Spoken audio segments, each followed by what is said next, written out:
Un gran amigo, lo presenté antes, lo voy a volver a repetir ahora, uno de los jóvenes políticos más brillantes en su momento, aún sigue siendo joven, pese a que el documento ya lo haya pasado de categoría, pero sigue siendo joven en cuanto a su pensamiento, pero que fue en su hora una playa de jóvenes que formaron la Junta Coordinadora Nacional, entre los que estaba, por supuesto, uno de sus adherides era Marcelo Stubrin, Jesús Rodríguez, con quien he tenido el otro día el gusto de charlar también, como lo hacemos habitualmente, en la asunción de Ricardo Gilavera como presidente del Colegio Público de la Capital Federal, otro con el cual tuve el honor de compartir 4 años la bancada de Juntos por el Cambio, que es Facundo Suárez Lastra, y estoy hablando ahora de un joven brillante que sigue siendo joven, intelectualmente brillante, que es Marcelo Stubrin, pero no solamente vamos a hablar de política, sino que vamos a hablar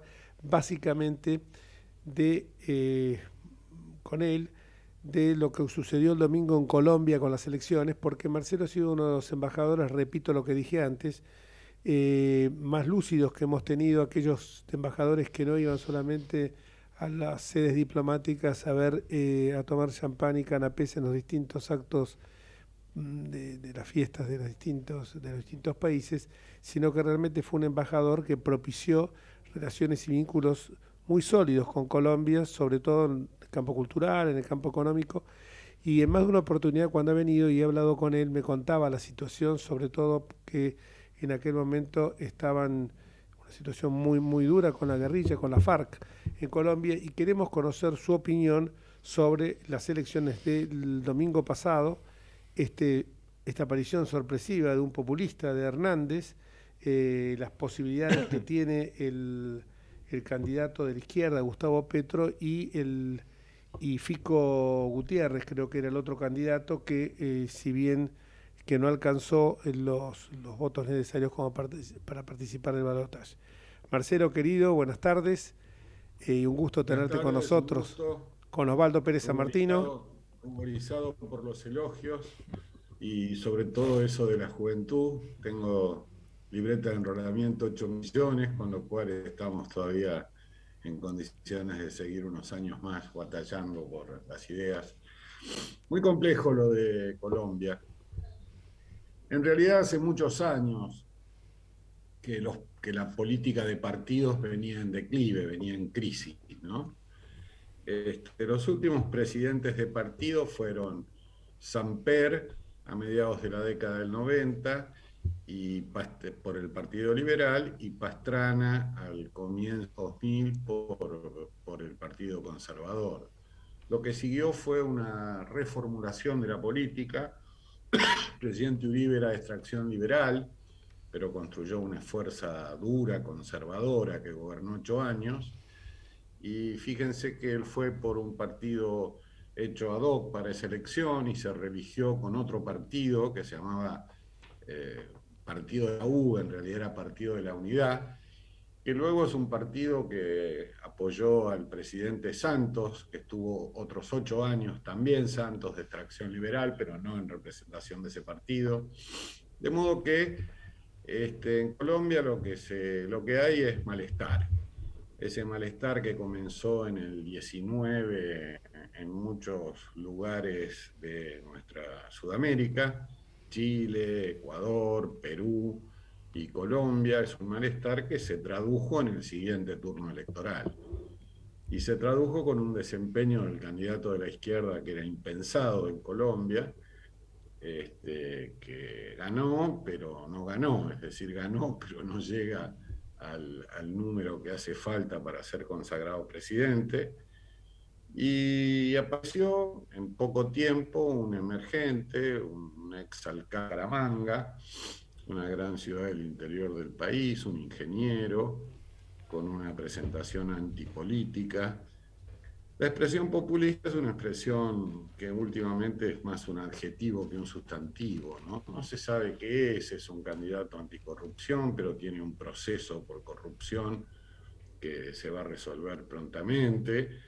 Es un bastante extravagante en sus declaraciones, y ahí está, en condiciones de ganar la segunda vuelta el 19 de junio, falta muy poco, son 3 semanas de diferencia, de modo que en un santiamén vamos a despejar esta incógnita que ocurrió, Y ¿no? el otro candidato, Marcelo, el que es un ex guerrillero, también Bueno, podemos... pero ex guerrillero en Colombia, ex Ah, claro, guerrillero no, no fuera es el muy, no es muy, mundo. sí.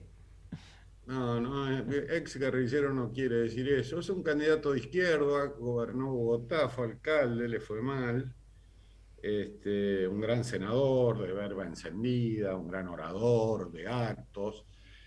Dio muchas señales de moderación en el último tramo de la campaña.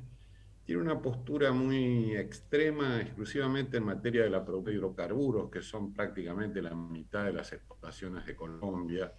Es muy adverso a la producción de hidrocarburos, no solo por el ambiente, sino por esa cultura de defender el agua, con lo cual está en contra de cierto tipo de, de explotación, digamos, de aquellos aspectos de la explotación de los hidrocarburos que requieren el uso intensivo de agua, ¿no? Como este, eh, en lo demás dio señales de que no va a hacer expiaciones, de que no va a reformar la Constitución.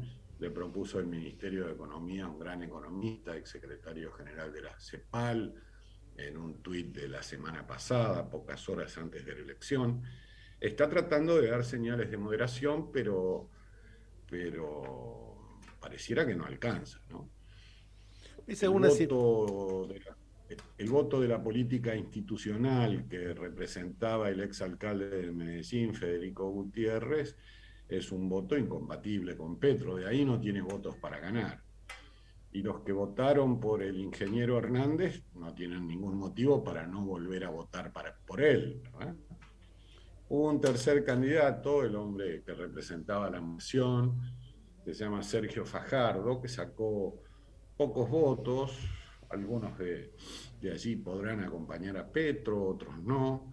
Es una situación típica de balotaje entre dos candidatos que no pertenecen a la política tradicional. Fajardo qué orientación tiene? ¿Perdón? Fajardo qué orientación política tiene? Fajardo es un exalcalde, es un profesor de matemáticas, es un moderado. También todos cultivan la cuerda digamos, del enfrentamiento a los partidos de la política tradicional. Fajardo fue también gobernador de Antioquia, igual que Uribe, alcalde, igual que Federico Gutiérrez. Es un hombre importante, rodeado por, digamos, en Colombia se dice que es la centro-izquierda. Yo diría que es un candidato de centro, un candidato de moderación, pero él conserva la línea antipartidos políticos, digamos, él no se dejó apoyar ni abrazar por ninguno de los partidos tradicionales. ¿Y el Congreso cómo quedaría? ¿Quedaría El muy Congreso ya fragmentado? está elegido, el Congreso se elige antes, ninguno de los dos tiene Congreso, ni Petro ni Hernández. El Congreso se elige en otra fecha. En el Congreso sí juegan un gran papel los partidos clásicos. En el Congreso, este formato político, estos presidentes, en los términos argentinos, ninguno de los dos tendría mayoría, ni en el Senado ni en la Cámara. Sería algo como en Chile. ¿Qué similitud ves entre... Sería, sí, lo que pasa es que en Chile hubo expresiones independientes, sería como en Chile, pero al revés, porque en Chile el Claro, Congreso claro, se claro. caracterizó esta vez, y especialmente la constituyente, por agrupaciones independientes, por conglomerados novedosos en la política. Allá no. Allá en el Congreso hay una bancada muy grande del Partido Conservador, del Partido Liberal, del Partido de la U, de Cambio Radical, en fin, de todos los partidos que gobernaron Colombia estos años, una pequeña. Fíjense ustedes que Petro fue senador porque el estatuto de la oposición indica, porque él fue al balotaje en 2018 contra el presidente Duque, el actual presidente, y lo perdió. Y Petro es senador porque le toca una banca en el Senado a un candidato presidencial que fue al balotaje por el estatuto de la oposición, como allí se llama, ¿no? Que es un sistema, es una constitución moderna, una constitución del 91, muy ambiciosa en términos de representación y participación popular, y esa constitución determina, en fin, cuestiones muy originales. Por ejemplo, los magistrados, la justicia no es vitalicia, la justicia no es mientras dure su buena conducta, la justicia tiene plazo. Es decir, se cumple el mandato y a su casa. Y se elige otro juez, otra corte, hay corte constitucional, además de la Corte Suprema. Es una constitución bien, bien compleja. Hablaste de malestar de la gente, hablaste de crisis de los partidos políticos. ¿No ves? Y te referiste a algunos países y no sé si por ser cuidadoso, por no querer entrar en el tema local, no mencionaste la Argentina. ¿No ves una... No, porque efectivamente yo creo, Jorge, que en Argentina esa ola de rebelión del 2019, en la prepandemia, no se produjo porque había una elección muy competitiva entre dos grandes conglomerados políticos. Los dos grandes conglomerados políticos que satisfacen expectativas diferentes, diría yo, en algunas medidas casi contrapuestas, de modelo de país, disuaden el malestar porque entregan esperanza, expectativa. Había expectativa en los opositores a nuestro gobierno y expectativa en los partidarios de nuestro gobierno que en el 2019 va a haber un acontecimiento político que podía definir un rumbo del país. En fin, por eso creo que esta idea del formato de ambas coaliciones compitiendo entre sí, incluyendo todas las cuestiones que hay dentro de cada una de ellas, es muy positivo en la Argentina, mucho mejor que la atomización política, ¿no?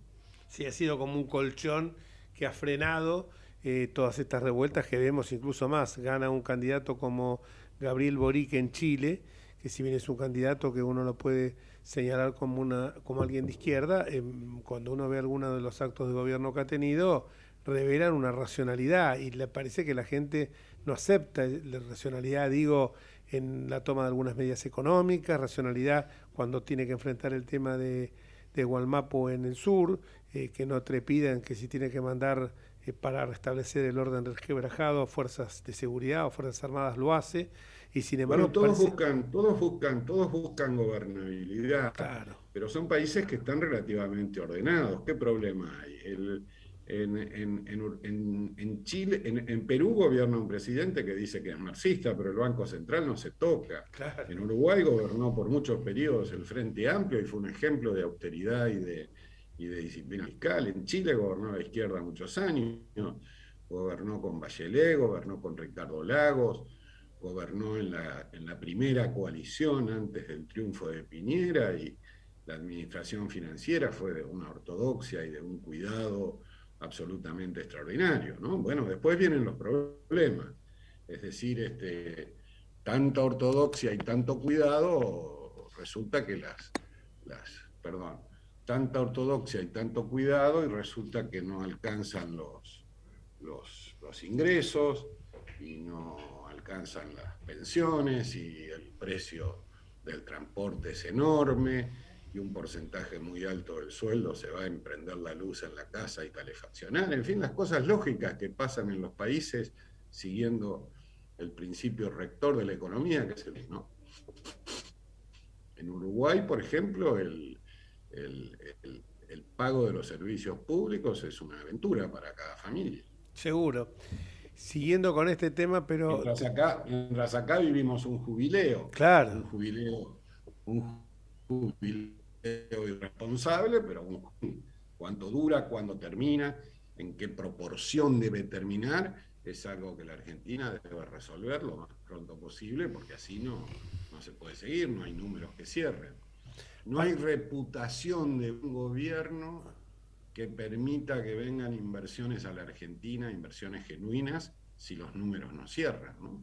Seguro. El otro día me llamó la atención, hay una encuesta, no sé si se puede decir, pienso que sí, de Subán Córdoba, que dice que la gente, esta semana, creo que tiene fecha 22 de junio, la encuesta de estos días, y 20 de mayo, perdón.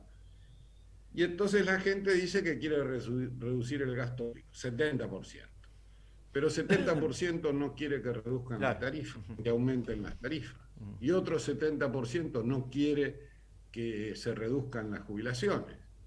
Entonces es una cosa muy rara, ¿no? Es un país que tiene una convicción, bueno, y un 70% quiere que disminuyan los impuestos, no suben las tarifas y no se reducen las jubilaciones, no se reducirá el gasto. Digo, algo hay que resolver ahí.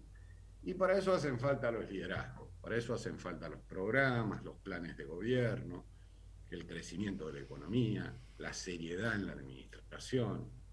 Esa es la verdad. Las disfuncionalidades al final saltan por algún lado y explotan. Y se pagan. Vamos a una pausa y después te dejo una pregunta picando.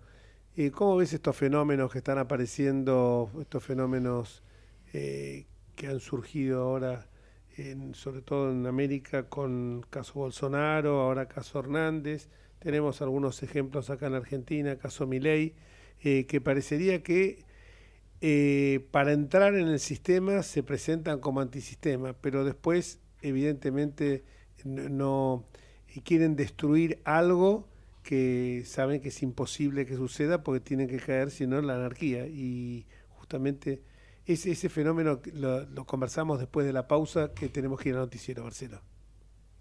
Gracias. Pausa, noticiero.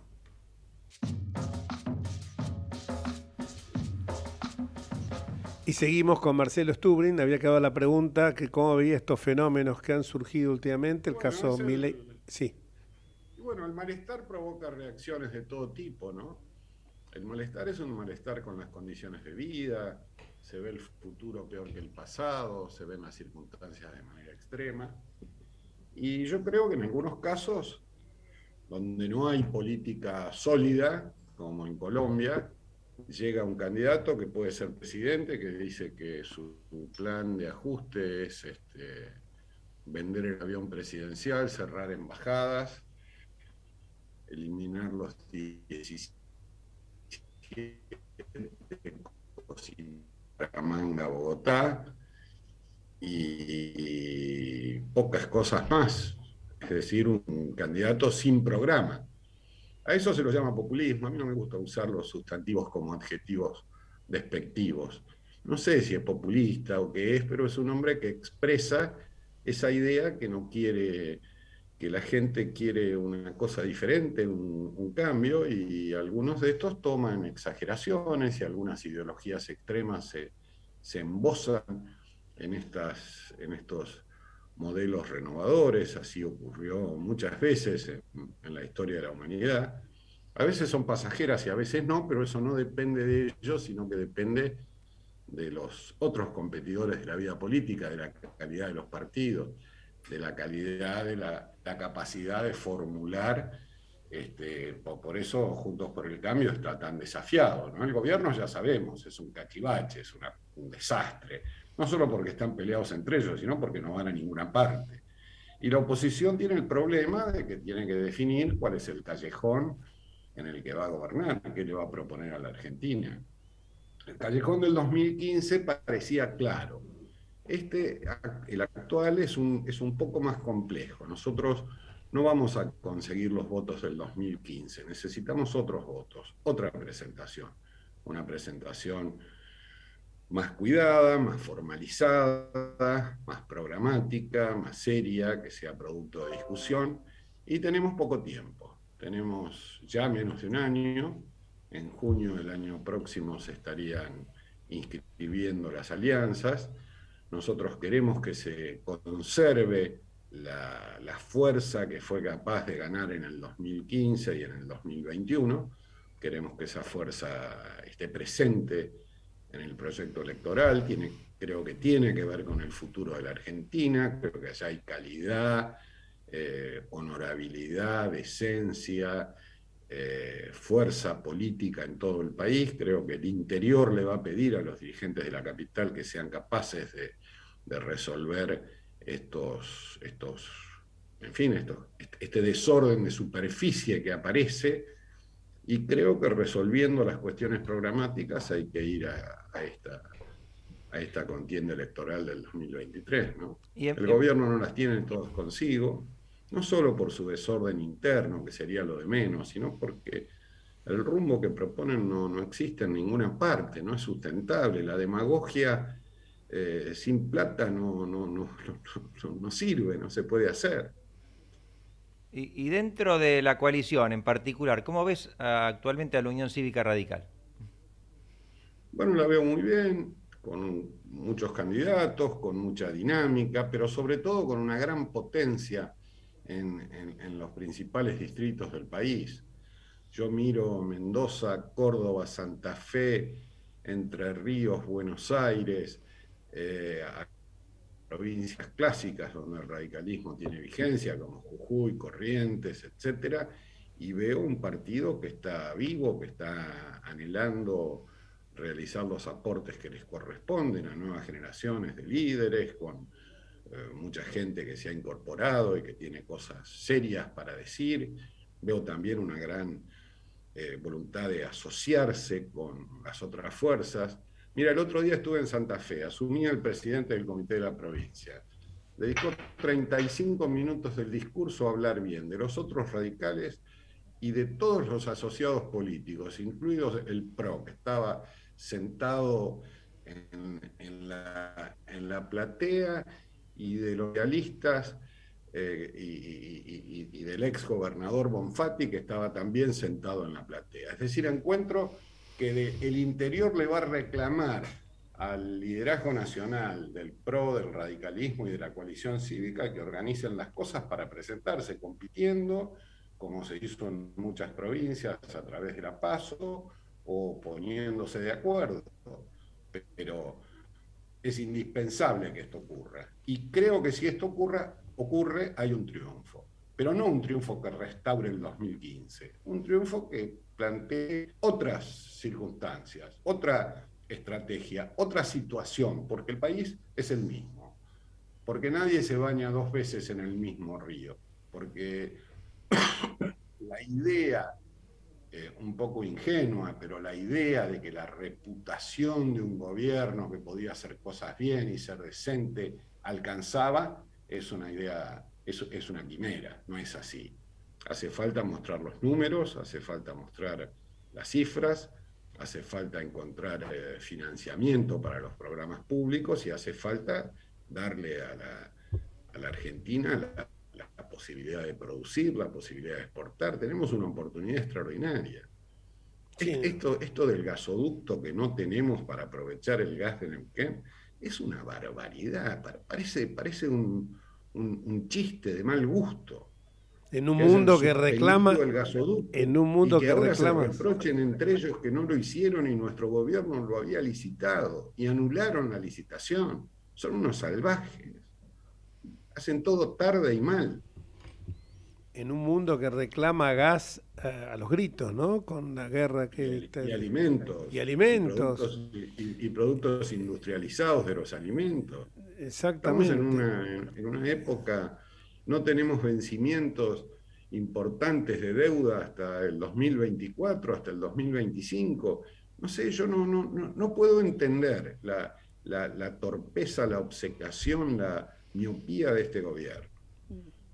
Bueno, es claro que la única preocupación que tienen es atacar permanentemente a la justicia, a los medios de comunicación, a la oposición. Ahora, la preocupación es ensanchar la Corte a 25 miembros, recién lo comentábamos con Osvaldo, una Corte con sentido federal, cuando esto no existe, porque la Corte no tiene representación ni del pueblo de las provincias, ni de las provincias, y están insistiendo con eso. Ese es el canto mamarrachos. Los compromisos que tienen entre ellos, eso es pura porquería.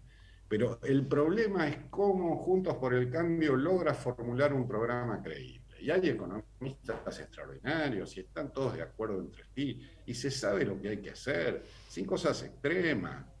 Pero hay que cambiar las tendencias. ¿Tenemos un problema con las tarifas? Sí tenemos. ¿Están atrasadas? Están atrasadas. ¿En cuánto tiempo queremos resolver? 4 años. Hay que subirlas 20% por encima de la inflación cada año. Hay que subirlas 25% por encima de la inflación cada año. Quieren hacerlo en 5 años, hay que subirlas 2% cada año. Pero no hay otra manera que dar estas señales de de sensatez y de que el mundo no nos va a exigir que resolvamos los problemas de la Argentina de inmediato. Nadie le va a reducir el salario, el salario a los jubilados, nadie está en condiciones de hacer eso, pero tiene que haber una tendencia. El empleo público tiene que disminuir, el empleo privado tiene que crecer. Para que crezca el empleo privado hacen falta condiciones. No puede ser. Hay convenios colectivos vigentes que son de la década del 70, cuando más de la mitad de los empleos actuales no existían. No solo en la laboral, sino que no existían ni los medios técnicos, ni las industrias, ni las actividades. Digamos, estamos en un país que de seguir por este camino estará condenado a un atraso insustentable, ¿no? Y siempre el regreso de consignas que uno pensaba ya sepultada, con perimidas. Este énfasis en la soberanía como una muletilla. Pero esa es la mejor manera de evitar tener soberanía. Claro. Porque los países los países tienen que cumplir con 4D, dice el profesor Togatleán: derecho y respeto a su marco institucional, divisas, defensa y diplomacia. Y Argentina en estas 4 materias lo que está haciendo es papelón. O sea que si queremos soberanía, sin un orden jurídico respetado, sin una economía que nos garantice divisas, sin una política de defensa nacional y con esta diplomacia ridícula que un día vamos, que otro día no vamos, que hacemos una cumbre, que no hacemos una cumbre, que apoyamos a Venezuela, que no apoyamos, esta política infantil, lo único que vamos a hacer es perder soberanía. La verdad, Marcelo, te llamamos por el tema de Colombia, pero nos quedamos bastante impresionados los dos, porque decís cosas con un sentido común y con una claridad que nos gustaría escucharlas más seguido, ¿no? Que por otra parte estás traduciendo el pensamiento nuestro, ¿no es cierto, Osvaldo? Sí, no podemos replicarle lo más mínimo de lo que dijo. Pero te quiero despedirme con esto. ¿Estás alejado de la política activa? En absoluto, no estoy alejado. Lo que ocurre es que no compito, no creo que este sea un momento para que yo compita por una banca o por estas cosas. Al contrario, trabajo, milito como siempre, como lo hago desde los 15 años. O sea que sigo dando opiniones, pero no creo que la política consista exclusivamente en presentar candidaturas y en competir de manera agonal. Tampoco yo... También es verdad que yo nunca tuve ese estilo, ¿no? Más bien mi estilo fue de formar parte de un equipo. A veces el equipo medio que se disuelve y entonces uno sigue actuando donde le parece que puede aportar. Pero es bueno escucharte más seguido en los medios, así que de que acá vas a tener 2 simpatizantes que te vamos a llamar seguido, porque la verdad que da gusto conversar contigo. Un saludo a toda la familia. Muchas gracias, les mando un abrazo grande. Gracias. Y un abrazo gigante, Salud. Marcelito. Hasta luego.